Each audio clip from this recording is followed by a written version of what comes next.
Ndabaramukije mu izina rya Kristo Yesu, ndongeye kubaha ikaze mu kiganiro ubuzima buhindutse. Rimwe na rimwe muri buno buzima tukiri muri ino si duhura n'ibintu vyinshi bimwe na bimwe tugenda turahura navyo usanga bitwegeza kure y'ubugombe bw'Imana. Ibindi navyo usanga bigenda birarema ukwidodomba muri twebwe.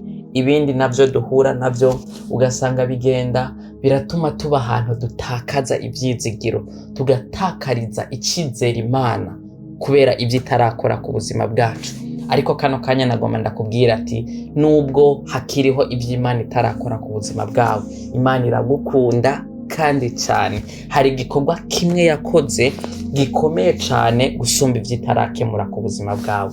Ariko kandi nagomba ndakubwira ati nubwo ivyo itarabikemura, igihe cyabyo kigeze kandi n'ivyaba bihuye n'ubugombe bwayo izobikemura. Mugabo kandi tukiri mw'isi, ivyo twifuza ko Imana ikemura ntibizohera, bizokwama bihari. Nivyo yobikemura uyu munsi n'ikindi gihe igakemura ibindi, ariko igihe cose twama dufise ivyo tubona nk'ivyovaho imbere yacu. Ariko rero nagomba ndakubwire, kuko rimwe na rimwe bino bihe bituma abantu bagerera kure y'Imana, kuko rimwe na rimwe bino bihe bituma abantu baheba Imana, rimwe na rimwe bino bihe bituma abantu bacika intege, bituma ibihe by'abantu byo gusenga bitera bisubira inyuma. Nagomba ndakubwire ngo Kristo aragukunda cyane. Hari igikorwa kimwe yakoze, nubwo ivyo atoba ariko arabikora, wocibuka bigatuma uguma kuri we. Tugiye gusoma muri Yohana, mu butumwa bwiza uko bwanditswe na Yohana igice cya 3 ku murongo wa 16 aratubwira ngo ko urukundo Imana yakunze abari mw'isi rwatumye itanga umwana wayo w'ikinege, ngo umwizera wese ntazapfe rubi ariko ahabwa ubugingo budashira. Twibukanye neza yuko biciye mu muntu wa mbere twese twabaye abanyavyaha.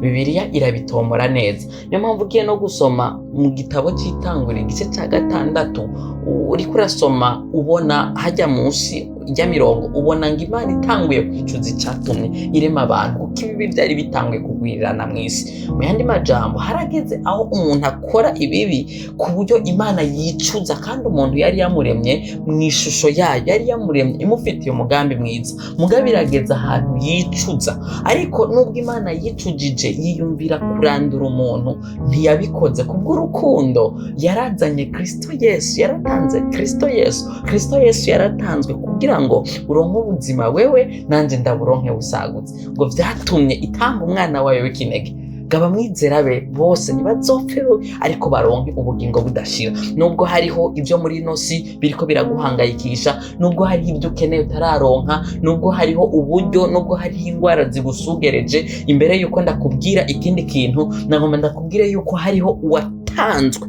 hari ikiguzi cyatanzwe kugira ngo biciye muri Kristo Yesu uronke ubuzima budashira. Nubwo ivyo muri ino si bitokoroha, ariko ijambo ry'Imana riravuga ngo imibabaro y'iki gihe ntikwiye kugereranywa n'ubwiza tuzohabwa. Niyo mpamvu nubwo ivyo byose vyoba biriko biragenda uko, nagomba ndakwibuke ko hariho ikiguzi cyatanzwe. Nagomba ndakubwire ngo hariho ico Kristo yakoze ku buzima bwawe. Niyo mpamvu ugiye gusoma mu cete ca mbere Paulo yandikiye Abikorinto igice ca 15 ku murongo waho wa 22 niho havuga ngo nkuko Adamu yandukije bose gupfa, niko muri Kristo bose bazohindurwa bazima. Mu yandi majambo, muri Adamu nta kindi twaharonkeye urupfu, twaharonkeye gupfa, twaharonkeye gutakaza imigenderanire yacu n'Imana. Ariko ngo muri Kristo niho abantu baronkera ubuzima. Nagomba ndakubwire, nivyo hariho ibishobora kuba bikuruhije, mugabo nagomba ndakubwire yuko hari ikiguzi cyatanzwe kugira ngo uzuronke ubuzima budashira. Rero imibabaro yose y'iki gihe ntikwiye kugereranywa na gato n'ubwiza tuzohishurirwa, ntikwiye kugereranywa n'ubugingo budashira. Niyo mpamvu tugiye gusoma mu cete Paulo yandikiye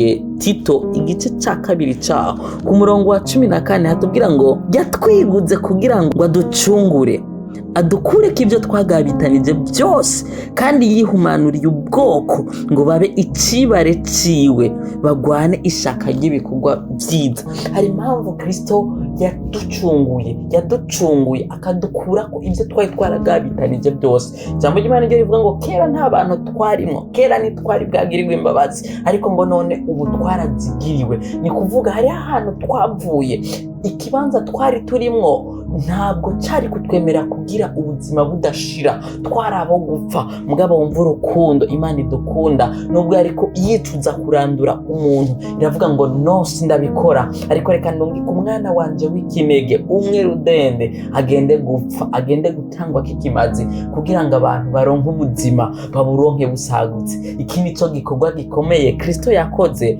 kugira ngo twame twibuka urukundo rwiwe. Iki kirakomeye cyane. Wibuke yuko abantu ba kino gihe bakunda abantu bakunditse. Hari abagukunda kuko ufise impano, hari abagukunda bose bagira ibyo bagukundiye. Mu gico gihe twari twatakaje imigenderanire n'Imana, twari babi, mugabo Imana idusanga aho hantu, itwereka urukundo rwayo biciye muri Kristo Yesu. Rero nubwo uba ufise ibigusugereje, nubwo hoba hari ingwara, hari ibibazo, hari bitarakemuka ku buzima bwawe, nagomba ndakubwire ngo uru rukundo Kristo yadukunze ruratangaje cyane. Nagomba ndakubwire ngo uru rukundo rufise inkomezi nyinshi. Nagomba ndakubwire ngo uru rukundo rurabiruta byose. Nagomba ndakubwire ngo imibabaro ya kino gihe, ibihu ikuracamo muri kino gihe, ntibikwiye kugereranywa n'ubwiza tuzohishurirwa.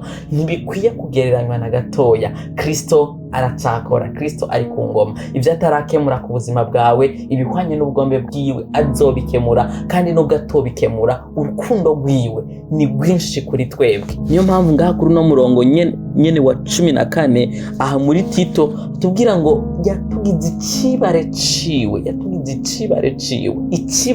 ngo dukoreshe ibyo ashaka, ibikorwa byiza byose bibe kuri twebwe. Rero aya majambo muri Habakuki, ryo mu gitabo cya Habakuki, arakwiye kugufasha cyane mu bihe ushobora kuba uri kuracamo. Rimwe na rimwe ukisanga wagerereye kure y'Imana, rimwe na rimwe ugasanga wacitse intege, ugasanga wiyumvira none ngo bimeze gute. Mu gitabo cya Habakuki igice cya 3 ku murongo waho, duhereye ku murongo wa 17, haratubwira hati naho umusukoni utoshurika canke imizabibu ngo igire ico yama, n'ikimburo c'imyelayo kikabura, n'imirima ntiyere injyanamba, n'umukuku ugahenebera mu ruhongore, ntihabe hakigira n'inka mu rugo, naho nyene nzonezerererwa Uhoraho, mpimbagwe n'Imana y'agakiza kanje. Ibihe birashobora kuba bihinduka, kandi tukiri muri ino si duhura na byinshi bitugora. Ino munsi birashobora kuza bigahera, nejo n'undi munsi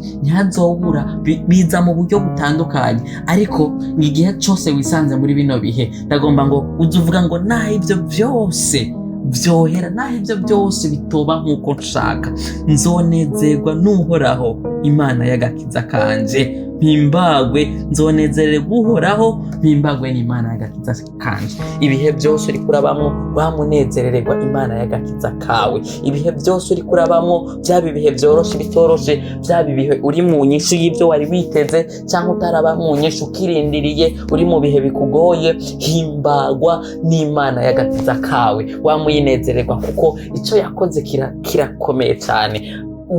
Iyo yagukuye harakomeye, wari uwo gupfa, mugaba akuzana ahantu uba umuragwa w'ubuzima budashira, akuzana mu ruhongore kugira ngo ube umuntu muzima, araga ubugingo budashira. Rero nagomba ndakubwire ngo mu bihe byose uri kuracamwo, byaba ibihe bigoye canke byoroshe, waba uri kurahura n'ibikugerageza canke umerewe neza, wame witwararika ibi bintu. Igihe cyose nk'uko twabonye ijambo ngo yatwiguze aduhindura icibare, ni kuvuga turi ibikoresho.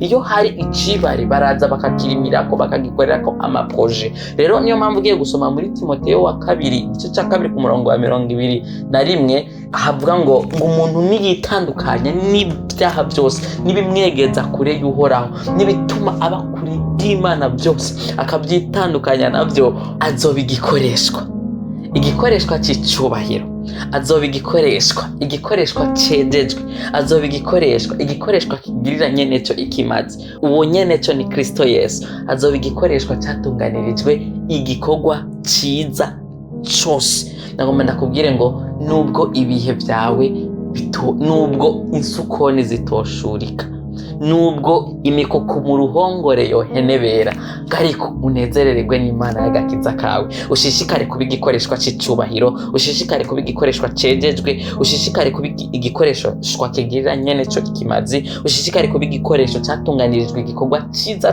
cose kibaho. Ushishikare kubaho ubuzima bwejejwe unywanye n'Imana, kuko imibabaro y'iki gihe ntikwiye kugereranywa n'ubwiza tuzoragwa. Kristo aradukunda. Reka turangize n'isengesho. Mana, ndagushimiye kubw'urukundo wadukunze, ndagushimiye ko wemeye gutanga umwana wawe w'ikinege kugira ngo twebwe abari barapfuye twongere turonke ubuzima biciye muri we. Nuhabwe ishimwe n'icubahiro. None Mwami, ibi biraduteye kongera kwiyumvira urukundo rudasanzwe wadukunze, nubwo dufise ibitarakemuka mu buzima bwacu, ariko turazi kugira neza, turazi yuko urukundo rwawe rubiruta, turazi yuko ugira neza Mwami, turazi yuko uca inzira ahatagira inzira. Turabigushimiye Jehova, turabigushimiye. None Mwami, twibutse urukundo rwawe bitume natwe tugukunda Mwami. Intango yo kugukunda ni ukumanza kwibuka tukahokonesa igikorwa wakoze, tukibuka uburemere bwacu, natwe bikaca bidutera gutangura kugukunda. Tukavuga ngo Mwami, turagukunze gose